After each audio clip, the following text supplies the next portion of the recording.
Welcome back to On the Light. I'm your host, Susan Johnson. In today's episode, I'm joined by senior Iyengar Yoga teacher Rebecca Lerner. Rebecca's journey into yoga began through rehabilitation after a devastating injury as a teenager that permanently altered the course of her life. What started as a search for healing became a lifelong path of study, practice, and teaching. Over the decades, Rebecca has studied with B.K.S. Iyengar, Geetaji, Prashantji, and Abhijata, all while balancing the equally important roles of wife, mother, and teacher.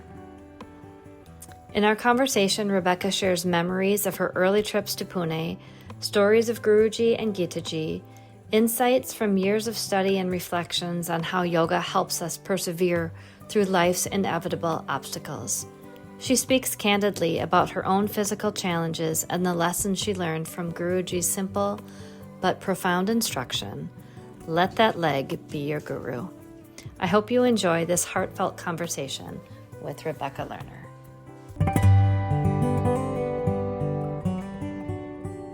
Thank you, Rebecca, for agreeing to meet with me today. I'm excited to have this interview with you.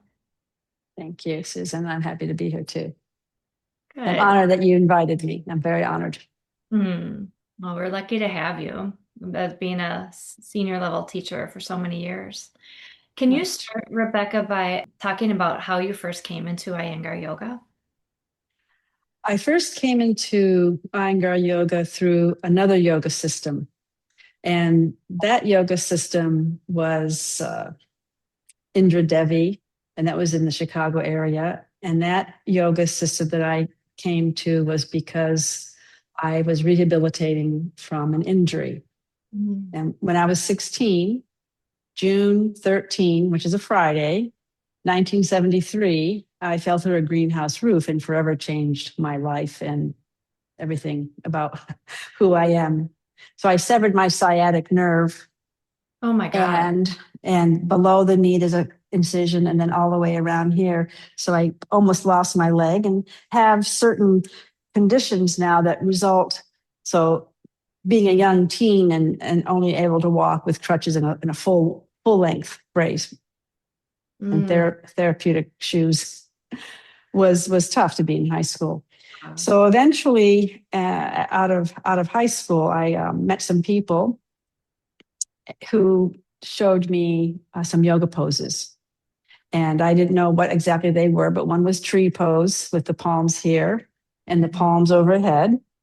And the woman that showed me this tree pose said, or the young woman, she was my age, a teenager, she says, her mother said, if you push your palms like that, you'll keep your breasts firm.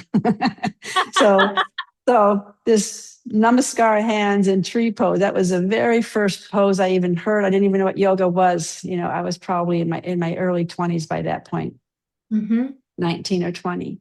And so I learned that when I was at a vocational school for hand engraving and jewelry making. And that's what I did after high school. I went to that. It was vocational rehab, so I could go because I was still rehabbing from my surgery and from my injury. And so I learned yoga, and then I started to learn more about spirituality. And that led me to the study of Richard Hittleman's 28-day yoga plan and a teacher who was teaching Indra Devi style in the Chicago area. That teacher led me to Light on Yoga, and she opened the book every Saturday and said, let's do some special poses here. And so she would just sort of open Light on Yoga, go to the back of the book where there are more advanced poses, and they were all young people like myself in this class in the 70s. This is probably 76 now, 76.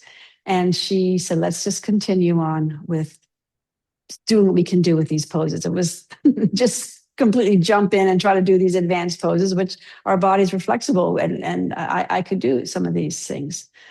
So I got more interested in Light on Yoga and read more through it, understood a little bit more, and then finally went to my first, what I would call a workshop, would be a retreat at a Feathered Pipe Ranch. Okay. And so that was one of my first forays into Iyengar Yoga. And at that time, Ramanand Patel, Judith Lassiter, Angela Farmer, Victor Van Houten, some of these names that were very instrumental for many of us in our foundational beginning years have moved on and have a certain relationship with Iyengar Yoga, but no longer consider themselves as an Iyengar teacher. I don't know what they consider, but they're still wonderful teachers in their own right. Mm-hmm. And so that was sort of my start. And I came to found Mary Dunn soon after that. So the years are sort of rolling into one. And married Dean, and we have some children. Mm-hmm. And the yoga that he and I practiced and taught was really wonderful to have us both in this teaching realm. Mm-hmm. And I did raise my children at 3 before I really pursued a lot of certification. So I did get an introductory certification when my first child was very young. But after that, I waited some time because I wanted to be more at home, and I was comfortable with that. I learned to do that. What I appreciate from Mary Dunn, because I knew her at that time, and she and Dean and I were very close friends. She says, "Don't let your drive for yoga supersede that you're a mother and you have a family to raise." And I believe in that. I was very committed to being home with my children. So I always admire Mary. And so it was family first. She says, families first. And families, it's important to come first. And I could, yoga career would come along, and it did eventually. Mm-hmm. So Mary Dunn was one of my important teachers. Dean had done a lot more studies with Guruji and gone to Pune more than I, and had attended some of the Panchgani and all the special programs where Guruji would be teaching. Mm-hmm. And some of even the conventions in the US. I didn't get to all of those. But I'm happy. I'm really happy. I'm really happy with my life and my children. And that was for me. Some people have other things. Some people don't have children. Whatever it is, you make it work. And I made it work for me, and eventually did get through some certification and higher levels. So my start through yoga was due to an injury that I had to stop my gymnastics I was in as a young person and all the other things in the 70s. There wasn't a lot of rehab or sports medicine. I just found someone said to try yoga. Look at Richard Hittleman's 28-day yoga plan. So that was pretty good. Mm-hmm. That was a good start for me. And I could do that, holding onto a wall and regaining my balance. And when I went to my first Iyengar class and heard certain words and certain ways of standing, I thought, oh, this is absolutely for me. This is going to be very helpful for me. And so, to this day, yeah, my yoga is very helpful to me. So that was my start. Okay. So at what stage did you start going to Rimi? I went to Rimi in 87. Okay. Dean and I were married. I was married before I met Dean, and I had a child in 83. Mm-hmm. And then Dean and I had our first child. And the end of 87. So we got married, and actually kind of was a honeymoon was to go to India, which was, I wouldn't recommend it. If you've never been to India before and you want to have like a really idyllic wedding anniversary or the honeymoon, India was a lot for me. I'm not a world traveler. Dean was a world traveler. I was not a world traveler at all. I hadn't really been out of the US except for Mexico, maybe Tijuana. So it was really mind-blowing, just that, the culture. And then, of course, being with Guruji, boy, we thank our stars, all of us that have lived in the time of Guruji, to be present. Either we have a teacher that knew Guruji and saw him physically, if many students didn't get to see him, but we lived in the time of Guruji, and that was incredible. So the little bit I would go every few years. I got to go every 2 years. I think after 87, I went to the women's intensive. That was in the early 90s. Okay. So I'd have these gaps. Demon every year I would have a gap, and I only stayed for the month. I felt I wasn't able to withdraw from the U.S. and have months on end. Well, That sounded. only stayed for a month. That's a lot. I mean, that's a Yeah, the month. Yeah, the month is a month. As you know, you just recently came back. yeah. So going to Rimy was in '87. Then after that was a women's intensive. Then after that, there were some intervals that I would go regularly. And I have not been back since COVID. My last time back was probably 2018. And just before that, I forget the year, 2017 or 2018 was when Geetaji, I brought my photos and she helped me to, I guess the word is upgrade. That was the word we used. Although Geeta didn't like that we were considering upgrading on the physical level, we should really dive into our practice and to remember that certificates are for further learning. She wasn't in favor of certificate after certificate, but at a certain point, there are those of us fortunate to have had Geetaji or Guruji advance our certificates. So I was fortunate before she passed away to get what's called the Advanced Junior 1, which those terms are fading away, and which is a level 4. Yeah, yeah. And prior to that, Guruji did grant me one of my trips. I went there for my senior 2 with photos in hand and talking with him in the library. And he would give some special attention in the practice hall, certain things he saw in my photos, like tailbone in, move your tailbone in. I'll show you tomorrow. And I didn't get so much attention on me. I had enough was enough. That was, I was very fortunate that he gave me some attention. And then he also upgraded me to the senior intermediate 3. So senior 2, intermediate 2 and 3. But before that, all my other certifications were through our wonderful INOS assessments. Intro 1, and then intro junior 1, 2, and 3, and senior 1. So it was it's an undertaking. People are doing it now for level 1, level 2, level 3, and I guess going to India for level 4. Yep. It's a big undertaking, and it's simplified. The what do you call the levels are, more inclusive now to be a level 3. I mean, we're all students, we're all teachers. Yes, there is a bit of a hierarchy, of course, and there are the senior teachers. But I felt very fortunate that I could go to India, and I was able to be with Guruji for those senior ones, senior 2 and 3, and Geetaji for the advanced junior 1. Yeah. Wow, I can't imagine assessing in front of either of them.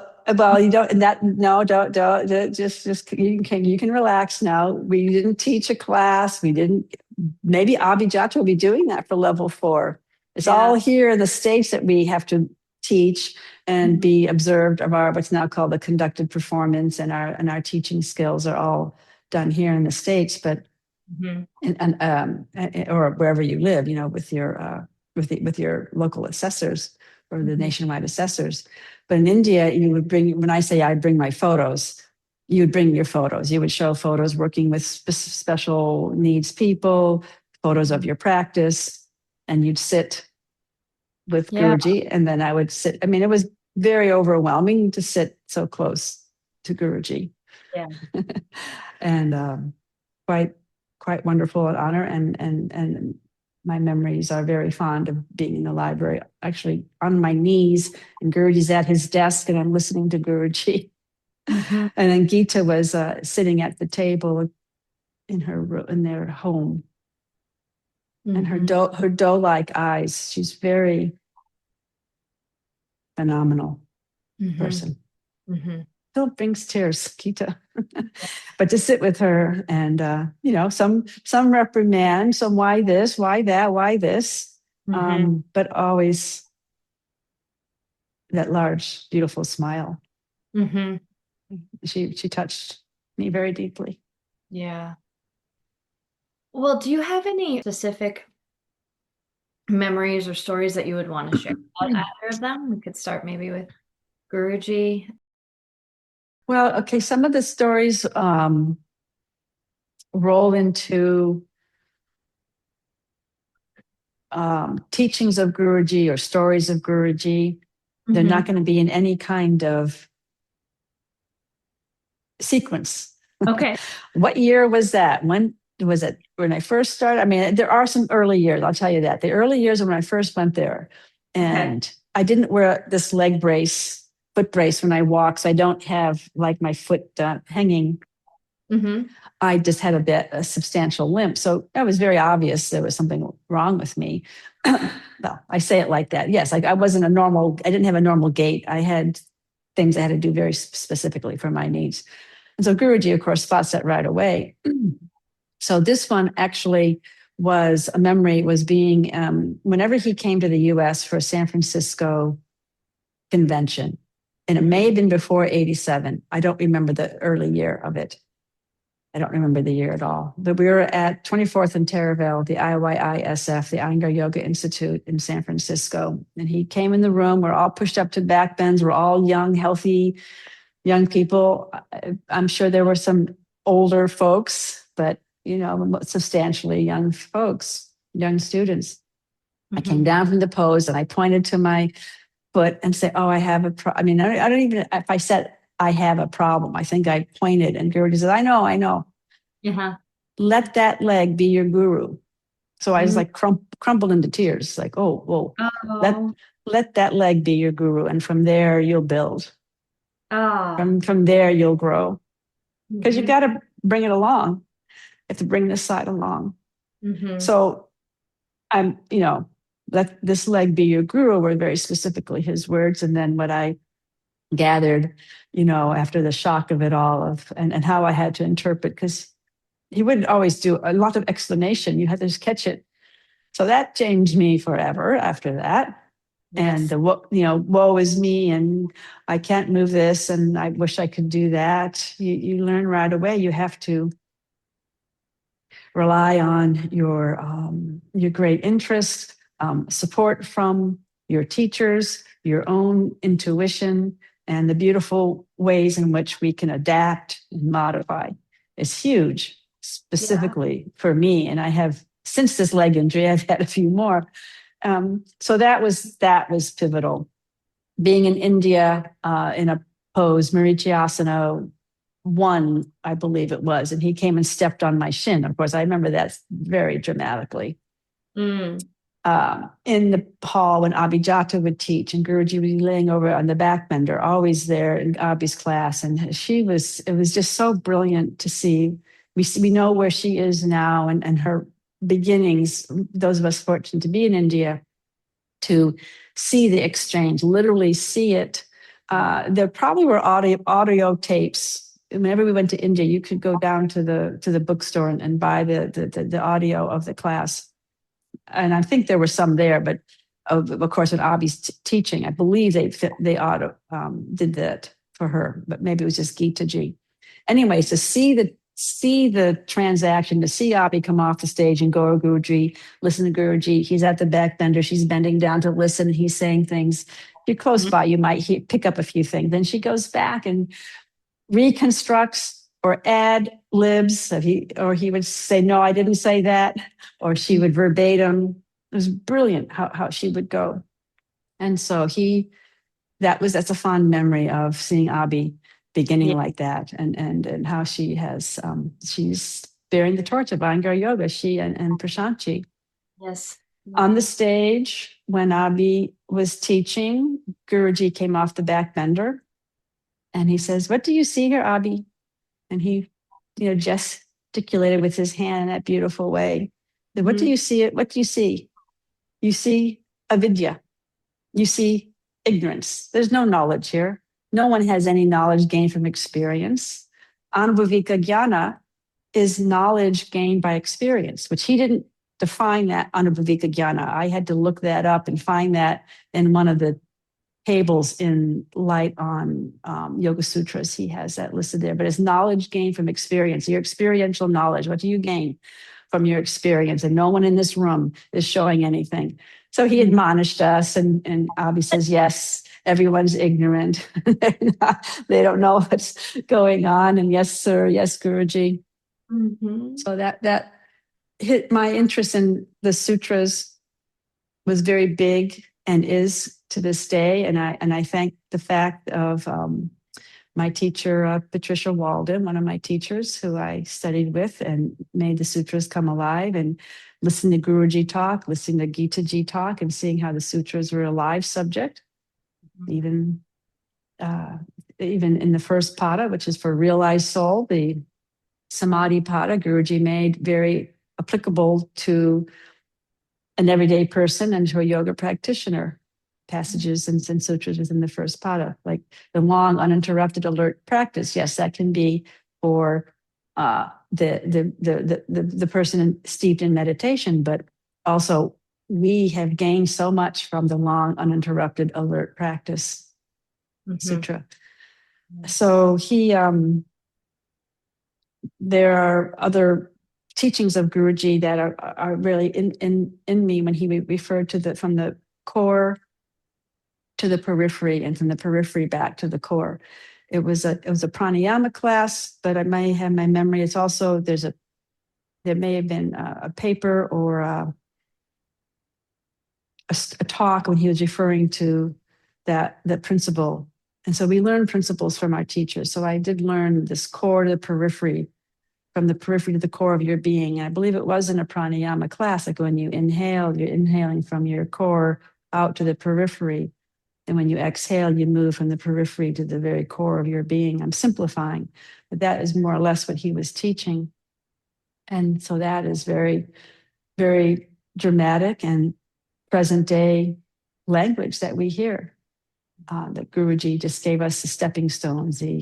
As Patanjali has given us the evolutionary map, partly due, but we can understand it through Guruji's commentary. Guruji gave us this incredible map, and we just had to be deeply interested and stay with it. Mm-hmm. So those are some of the things that stand out about Guruji. And one more thing that stands out about Guruji, I mean, there's many things. His Yogica Manas book, I highly recommend. I was going to bring it to show, but no one's going to see it. But Yogica Manas you can purchase that from the Ainos bookstore. And a wonderful philosophy book that Guruji ties in the sutras and philosophy, and it's very easy to read, and people like it very much. I've liked it. I'm not so sure if it was in that book or another book that he just said, God, the generator of life. G-O, the organizer of life. O-D, the disintegrator, the dissolver, G-O-D, in reference actually to the Guru Stotram, where we are praising Brahma, the creator, Vishnu, the sustainer, the preserver, and Maheshvaraha, the destroyer, Shiva, G-O-D. So it puts together and makes it, for my studies, my spiritual studies, my religious studies, the fact that I was raised a Roman Catholic, believe in God. Gita would regularly refer to God as have faith in God. God will be there for you. Guruji regularly in the Yoga Sutras refers to God. Supreme being, divine being. Maybe people are more comfortable with that. And I often will say supreme or divine being in my class, referring to God. And it is everyone's personal belief, but that helped bridge whatever gap I felt I had to overcome in my early years, was hearing Guruji speak, reading about the sutras, and reading the commentary. His commentary is very, very helpful. So those are some things about Guruji. I have a few with Geetaji. Yeah, those are great, Guruji. Thank you. Yes, let's hear. What do you have about Geetaji? So some memories of Geetaji at this institute. It happens to be, they took photos when we would go to the institute. They were called intensives, and you had to join an intensive from a different country, sometimes it's a US or English or what have you. It was an intensive in my early years there. And she had us at the wall ropes, holding on to the ropes and with our toes at the wall, knees at the wall and arching back. So you had to really create a very deep back bend. And I couldn't get my foot down. Oh, poor me. I've got this foot, this problem. And so I thought that, well, I just can't do it. It's okay. I can't do certain things. And Geeta was like, glared. She just glared at me and says, put your foot down. And she took her hands and helped draw the buttocks down. And so sure enough, my foot just stamped down. So her attention to being fiery like her father and having our fiery teachers. So some people say, how do you like that fiery? We know this word, this guna is rajasic, and Prashant recently just spoke of that, which was beautiful in this last Saturday's, his discourse last Saturday, that yes, our teachers are rajasic, and we need that because what are we? We are much more on, heavy glue to earth and have our tamasic inertia and lethargy and lack of interest. And so we come from that. And so you can't go from tamasic state to sattvic. Geeta was very clear about that. She would frequently say the way to sattva is through the rajaguna, the vibrancy, the dynamic efforts. Just exactly what Prashant shared. And he also, I think, mentioned Guruji shared that. So she was very fiery, and you'd be under her blaze of her eyes. And you go to India, and that's something recently Prashant said, you go to India, you have that month to practice, utilize it, utilize the hall, utilize your camaraderie with people, be with the props and people to help you, because you don't get that at home. You might be very singular in your practice. And so, Geeta had that fire, and we need that Raj. We need that fire in us, especially if we are of a more earth element. I'm a Kapha constitution. I am definitely more of an earth element. I need to be sort of ignited. And so Geeta absolutely would do that. Yes. And she had so many practical phrases, and they're not all going to come to mind now, but there's a few that come to mind where she said, let your chest belongs to the front body and your back belongs to the back body. So when you lift your chest, you lift it all the way up, spread across the top shoulder blade, the topmost part of your shoulder. But then the back body doesn't come in front. Your back body goes in back. So back body down, front body up. And she would speak slowly like that. And sometimes she would, get the point across very slowly, very methodically. Other times she would just be very quick in her delivery. So simple things. And as I realized the simplicity was beautiful, the simplicity went in somatically, your body feels it, and it's installed. There's certain of her messages that are installed. And so she wrote a beautiful talk for one of the conferences. I believe it was in France, because half the book was in French and half the book was in English. And that's the mobility and stability. Oh, yeah. And, I regularly read that and find so much support for my own personal life, support for my personal practice. That comes first. That's the religious studentship. Referred to in the tree of yoga. I believe Guruji refers to the brahmacharya as religious studentship. Prashant's speaking very much about brahmacharya and some of the misconceptions of that. And our religious studentship is very important. So for my own studentship, which I've learned from my teacher, this comes first before you launch into teaching. And so reading her mobility and stability also supported my teaching and making philosophy practical, manageable, understandable to people, because we should include in our classes some element of philosophy, whatever we're the most comfortable with. It's not essential, but I do remember Prashant saying it's our obligation to bring something deeper to our classes as we feel ready. You can't teach as Gurujis. You can't teach what you do not know. You cannot fake it. You have to know, and you have to have an understanding before you make a delivery of some kind of, whatever the philosophy is. But you get your feet wet and start talking about that. So the mobility and stability booklet, which is sold through iNow's bookstore, is everyone should have on their desk and pick up.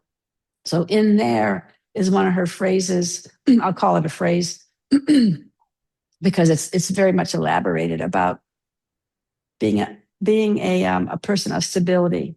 I think she said stirata, and that person of stability. And she went on to list what's necessary to be a person of stability.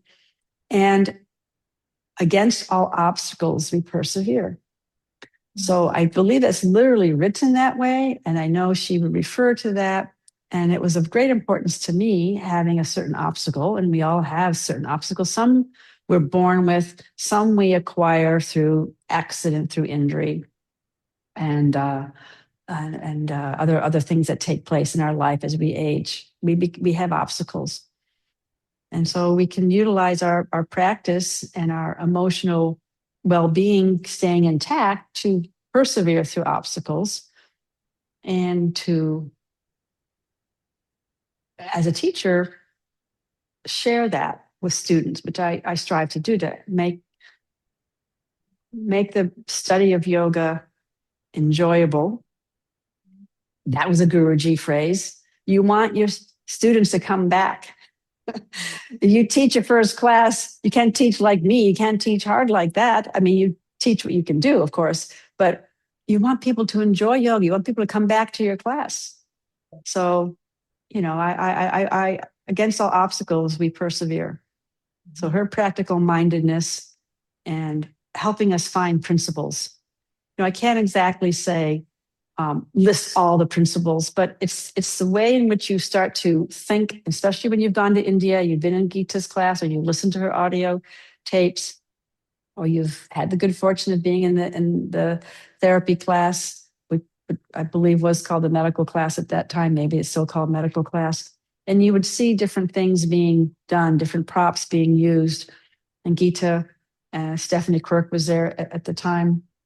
Don't memorize this blanket this way, this blanket that way, this block, this bolster, so on and so forth. Look at the principle of how the student should be, the student should be in this pose. What other props might you need to bring in? You have to be thinking on your feet, thinking and moving about. So being in that therapy medical class, you really was trial by fire. You had to go get things. And so if you were there a long time and had to study like Lois and other teachers that would be there for a long time, you could, learn from so many, because Geeta would pair you up or suggest you work with someone that's more experienced if you don't get to the medical class regularly. So we learn that, find the principle. I learned that being there in that particular setting, which was intense. And then Geeta would refer to certain things when she would teach, and you would start to hear the principle of what she's teaching, how she's structured the class, what was taught in the beginning of class, how are those principles still there, the direction similar to now this more challenging pose. So we learned that from our teachers. Yeah. So she was very practical minded, and so that's Geeta. A lot more to say about Geeta, but she's in my heart. And so Guruji, Geetaji, I think about them. And she says, think about Guruji now that he's passed, and he'll come to you. So now that Geetaji's passed, I think of Geetaji. And Prashant, there's so many, because you probably will ask me about the next would be Prashant and Abhijata. Yeah. So I want to get back to India in person, and I'll see if I do get there. But in the meantime, I have been just overwhelmingly, with much gratitude, taking Prashant's pranayama classes. It's a Friday class, and as soon as the Rimi went online, it was incredible. It was incredible. Many of us started to go online as early as March 2020. it's changed how things are now. I love teaching online. I have in person and I do privates in person, privates online, but I so happy that Rimi went online. And so it's more, my studies with Prashantji are much more deep and meaningful, even though it's on a recording. I don't take it live. I take it but I listen to the recording. In Pune, it's different. I don't know how it's just yeah. I mean, I understood Prashant then when I would go to India and you would take Gita's class and Prashant's classes and be in the practice hall. But having this one-on-one, what I'm calling one-on-one, because I can listen to the recording many times. And then the next week there's a new recording. And of course there's a gap in month and in May, there's a gap. But it's developed my pranayama exponentially. And my foundation, Guruji's Latin pranayama, Geetaji's teaching of pranayama is as unique as pranayama is with Prashant. It's unique and fulfilling and deeply satisfying. So I have learned incredible amounts from Prashant's classes, because there's always within the pranayama class, and we all know asana, pranayama. There's discourses that are very beautiful, and we learn in that way. Learn whilst in the pranayama, and something very simple and practical Prashant said early on in the 2020. And I took a journal, and I heard him say every so often, "Are you journal? Are you writing down?" So I take notes.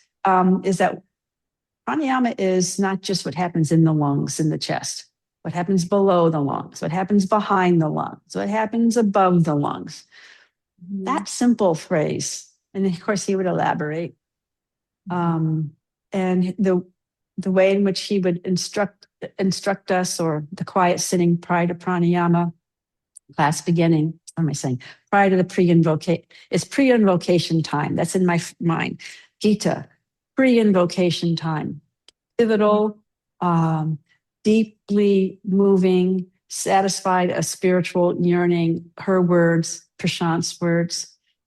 The pre-invocation is very important. I learned that from Geetaji and learned that from Prashant now, to value this time period. So sometimes it's very short. Sometimes it could be 7 or 8 minutes.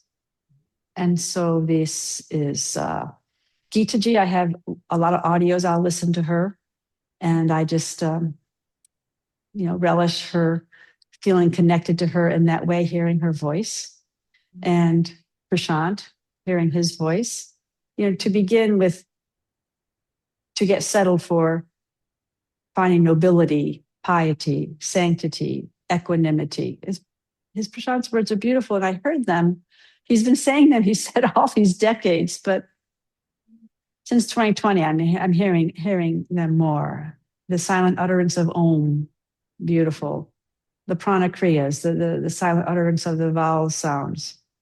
It really speaks to me.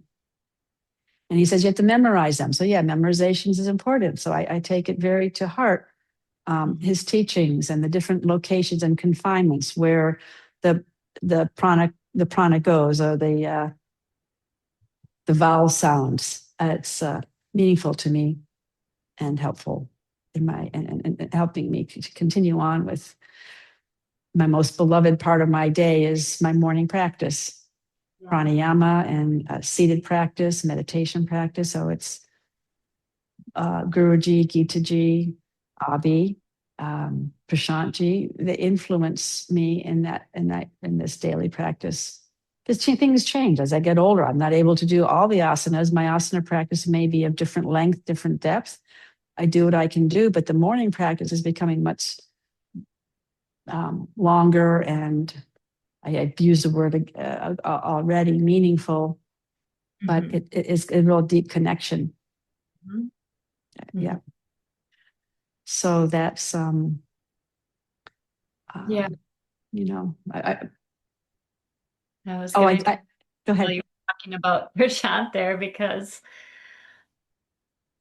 I also just feel so appreciative to everything that he's teaching, and how much time that he's giving all of us is incredible. Yes, It's incredible. And it is. you And know, you're for, I was gonna say, you were thinking about if you're gonna go again, and um I just want to tell you how I'm so grateful I went, because to be good. in front of him while he's Yeah, teaching, it's so much more I know. impactful, and to feel his energy and to just be under his eyes is like Mhm. indescribable, really. Yeah, I hear what you're saying, and that is propelling me to pursue this Yeah, sooner than later, yeah. so I can be there in person, and as well with Abhijata. I take Abhijata's Wednesday advanced class, so I feel very happy and very satisfied with Mhm. my studies, Mhm. with my teachers. And there's, occasional workshops here, online workshops here and there. I'm very happy in my peaceful, quiet home. I mean, I do get out there. Went to the convention. I wasn't so sure I'd get to the Cultivating Freedom convention, but here it was in my home state. I went and absolutely enjoyed seeing Abhi, and Yeah. I mentioned to Abhi a few things, but before I want to say something more about Prashant, because you're fortunate to host this Saturday with Prashant, but you also have done some podcasts, or what are the talks that you are doing with Prashant, separate from the Saturday? Something we So just yeah, with this podcast on the light, okay. They're yeah. just more of these, but three in a row you're doing, or something, or a theme. Oh, the recent ones are on the history of yoga. A history of yoga. That's right. So there's the Upanishads. I think this That's what we're recently. yeah. He's started off with building the foundation of first we have Yes. and the history of ourselves. Yeah. So mhm. Yeah. Yes. So yeah, to be in the presence of um, Prashant and Abhi, I would like. I'm feeling now with your nudge. Yeah. I'll get there. I'll get there. And I do learn so much from Abhijata's class. Yeah. There's time it is for teachers, and so I sometimes wish the camera would go over to that way. But I know Abhi's talking to someone, but that's not possible. But it's a tremendous amount of learning. And I just want to, maybe this is a small piece of information. Um, I can't do a lot of the advanced poses, not just because I'm older and not just because of my foot, but I've had, and I just recently had 2023 was my second hip replacement. And my Oh, first hip replacement was 2007. So I was in India for that first one, prior to, and things not doing so great. And then afterwards, and Guruji taking care and saying, take care of, as I'm rehabbing. And, and then after this most second hip replacement, I've had, all I can say is a shoulder malfunction. I do have osteoarthritis. I know it's in my joints. And I feel a healthy diet and take natural anti-inflammatories, but the osteoarthritis is genetic and has damaged my shoulders. And maybe it was a certain aggressive physical therapy moves that I was doing. I was just being too strong on trying to help particularly my left shoulder, where it's developed where I can't raise my arm to do proper headstand. So I do headstand with one arm Shirshasana and one arm in Baddha Hastasana.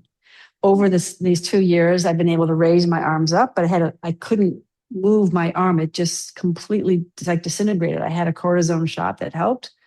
And then I was slated for not rotator cuff surgery because everything was torn and very poor, poor state of affairs there. And the joint also I was slated to have a reverse shoulder replacement. So the surgeon said, take this shot, see if inflammation goes, see what you can move. And I only needed one, thank goodness. And so with my own therapy, and figuring things out with other, like a kinesiological body worker and a chiropractor. And what I put on the table with this, I'm to the point where I'm okay not pushing up the Urdhvanurasana. I have a way I do it. Not doing classic headstand, but I have a way that I can do it. Not doing full arm balance, but I have a way, Urdhva over the horse. So as long as you get past like, oh, woe is me, I can't do, and I making that tone because I have been there. So I want to encourage people. It may be a small thing, might be your little finger, might be a big toe, it might be irritable bowel. You may have various things, stenosis. You can no longer go on your head, but there's many things that we can do. So I focus on what I can do. And then after the shoulders slowly subsided to being manageable with, although a lot of limitations, I contracted Lyme's disease. So Lyme's, all hell broke loose in my joints. And fortunately, I still had my walker and my cane after my hip replacement. So to get around the house, unfortunately, I would teach online. I could just sit and teach. And so, the coming and going of having a good gait and a bad gait affecting what I call my good hip without the leg injury, my hips, and it affected me muscularly tremendously. And it was very difficult psychologically.